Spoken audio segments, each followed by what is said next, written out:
Hello, പറടാ ഉണ്ണി. ഇല്ലടാ, അച്ഛനമ്മ 2 ദിവസം കഴിഞ്ഞേ വരൂ. ഞാനും അനിയനും മാത്രമേ ഉള്ളൂ.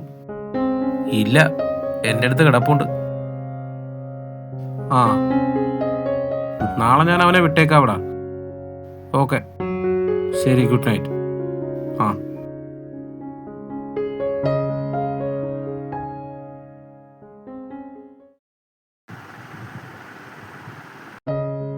ചേട്ടാ, ഉറക്കം വരുന്നില്ല. ചേട്ടൻ അറിയാവുന്ന ഒരു കഥ പറഞ്ഞു തരാമോ? കഥ കേട്ടാ ചിലപ്പോ ഉറക്കം വന്നാലോ?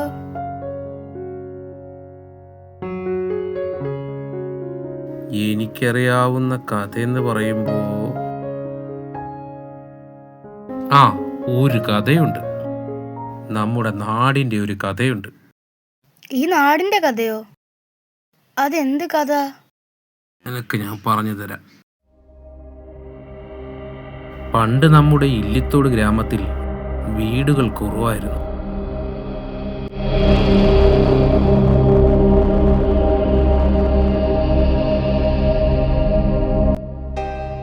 ഈ നാട്ടിലെ പണമുള്ള കുറച്ച് പ്രമാണിമാർക്ക് ഒരു അമ്പലവും അതിനോട് ചുറ്റിപ്പറ്റി ഒരു കാവും ഉണ്ടായിരുന്നു.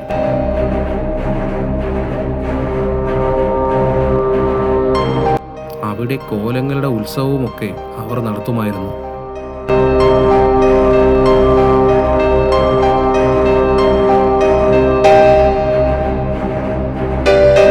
അങ്ങനെ പൊയ്ക്കൊണ്ടിരുന്ന ഒരു കാലത്ത് ഒരു വയസ്സായ സ്ത്രീ അവിടെ വന്നു.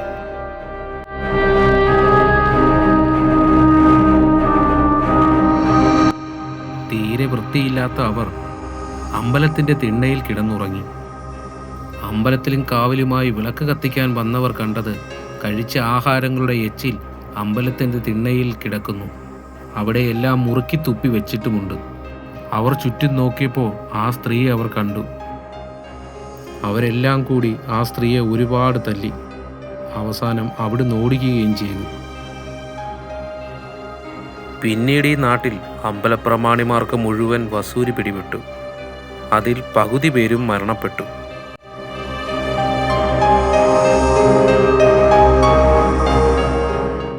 ഈ ആപത്തിന്റെ കാരണമെന്തെന്നറിയാൻ പുറത്തുനിന്നും പ്രശ്നങ്ങളെല്ലാം നോക്കിയറിയുന്ന ഒരാളെ കൊണ്ടുവന്നു.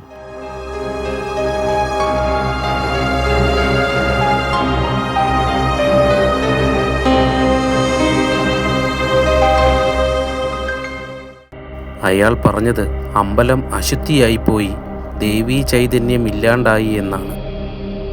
ഒരു വയസ്സായ സ്ത്രീ കാരണമാണ് അമ്പലം അശുദ്ധിയായിപ്പോയതെന്നും ഈ ആപത്തെല്ലാം മാറണമെങ്കിൽ ആ സ്ത്രീയുടെ രക്തം ബലിക്കല്ലിൽ വീഴണം. ആ കല്ലിന് മുകളിൽ 16 ദിവസം മുടങ്ങാതെ വിളക്കും കത്തിക്കണം. എങ്കിൽ മാത്രമേ ഈ നാട് മുക്തിയുണ്ടാവൂ എന്ന് പറഞ്ഞു അയാൾ മടങ്ങി. ആരും കാണാതെ ഈ നാട്ടിൽ അലഞ്ഞു തിരിഞ്ഞു നടന്ന ആ സ്ത്രീയെ അവർ പിടിച്ചു കെട്ടിക്കൊണ്ടുവന്നു ബലിക്കല്ലിന് മുകളിൽ വെച്ച് തലയർത്തു.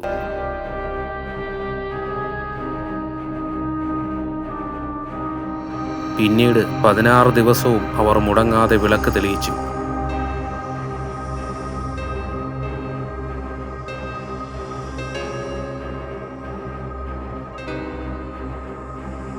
പിന്നീട് ആ നാട്ടിൽ ആപത്തുകൾ മുഴുവൻ നീങ്ങി സന്തോഷമുള്ള നാളുകൾ വന്നു ചേർന്നു. കാലങ്ങൾ കടന്നുപോയി. ഒരു നാളിൽ ബലിക്കല്ലിന് മുകളിൽ താനേ ഒരു വിളക്ക് തെളിയാൻ തുടങ്ങി.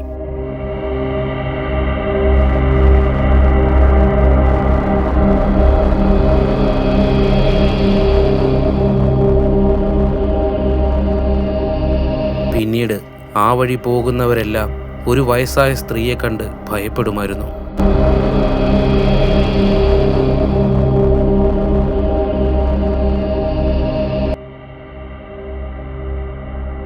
അമ്പലത്തിലെയും കാവിലെയും വിളക്കുകൾ മുടങ്ങി, പൂജകളില്ലാതെയായി.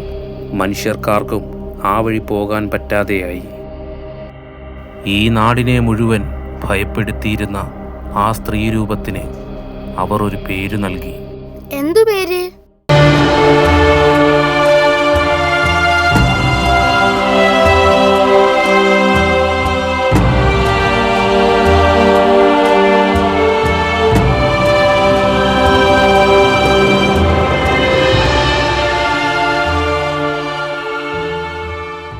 കഥയെല്ലാം കേട്ടല്ലോ. ഉം. ഇനി ഞാൻ ഉറങ്ങാൻ പോവാ.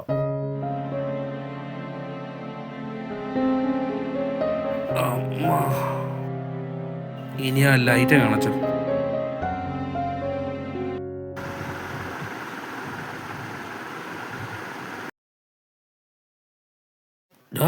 ഉറങ്ങുന്നില്ലേ? എന്തു പറ്റി? ഞാനൊരു സ്വപ്നം കണ്ടു. എന്ത് സ്വപ്നം? മാമൻ പറഞ്ഞ ആ വയസ്സായ സ്ത്രീയെ. ഞാൻ പണ്ട് നടന്നൊരു കഥ പറഞ്ഞതാ. നീ അതും ആലോചിച്ചോണ്ടിരിക്കുവന്നോ? പണ്ടാരോണ്ടോ പറഞ്ഞ കെട്ടുകഥയാടാ. നീ കിടന്ന് ഉറങ്ങാൻ നോക്ക്. വാ കിടക്ക്.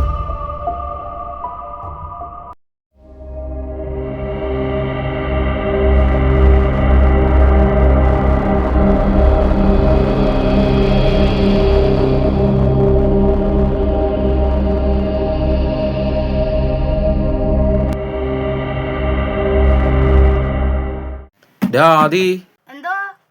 എനിക്കൊരു സ്ഥലം വരെ പോണം. ഞാൻ വൈകിട്ടേ വരുത്തോളൂ.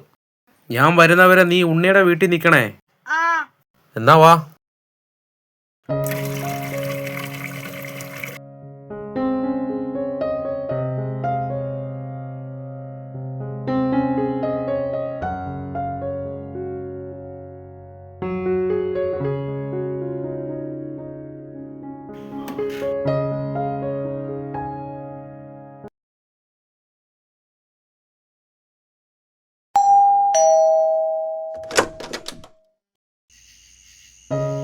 ആ നീയോ? എന്താടാ?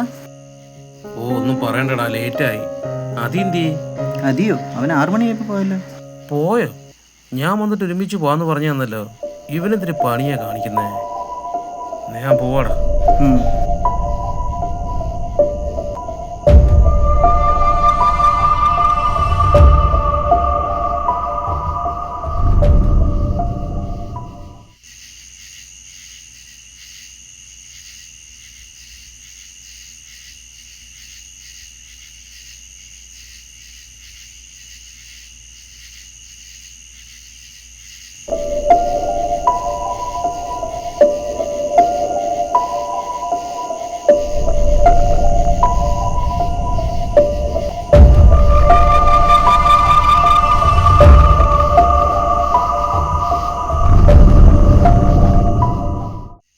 മോൻ എവിടെ പോവാ?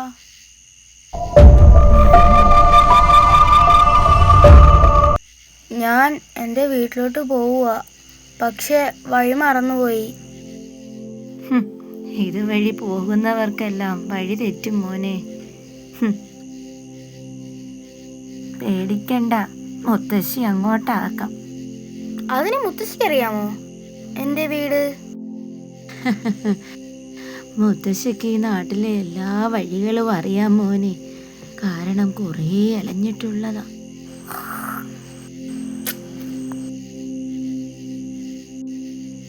ആ മോനെ, എന്നാ മുത്തശ്ശി കൊണ്ടാക്കാം.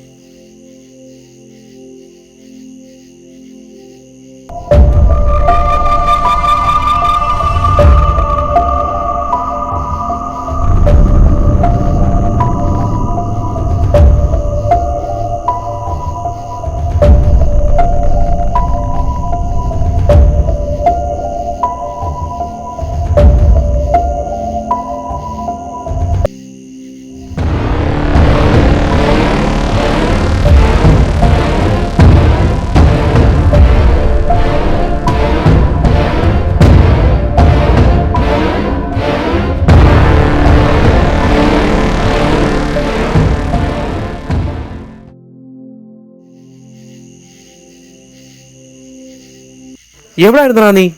ഞാൻ എവിടെയൊക്കെ നോക്കി നിന്നെ. എവിടെ പോയിരുന്നു? ഞാൻ ഇങ്ങോട്ടുള്ള വഴി മറന്നുപോയി. അപ്പോൾ അവിടെ ഇരുന്നൊരു മുത്തശ്ശി എന്നെ ഇങ്ങോട്ടാക്കിയത്. മുത്തശ്ശിയോ? ഏത് മുത്തശ്ശി? മുറുക്കാൻ മുറുക്കിയ ഒരു മുത്തശ്ശി. അവിടെ ആരും ഇല്ലല്ലോ. ആ, പോയി കാണും.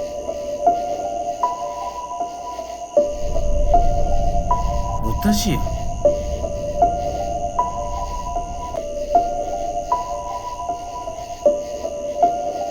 ഇവിടെ ഒരു മുത്തശ്ശിയും കാണുന്നില്ലല്ലോ.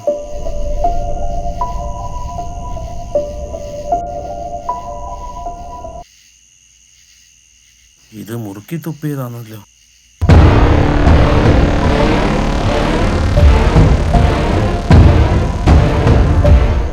എന്നാലും അവൻ പറഞ്ഞ മുത്തശ്ശി ആരാ?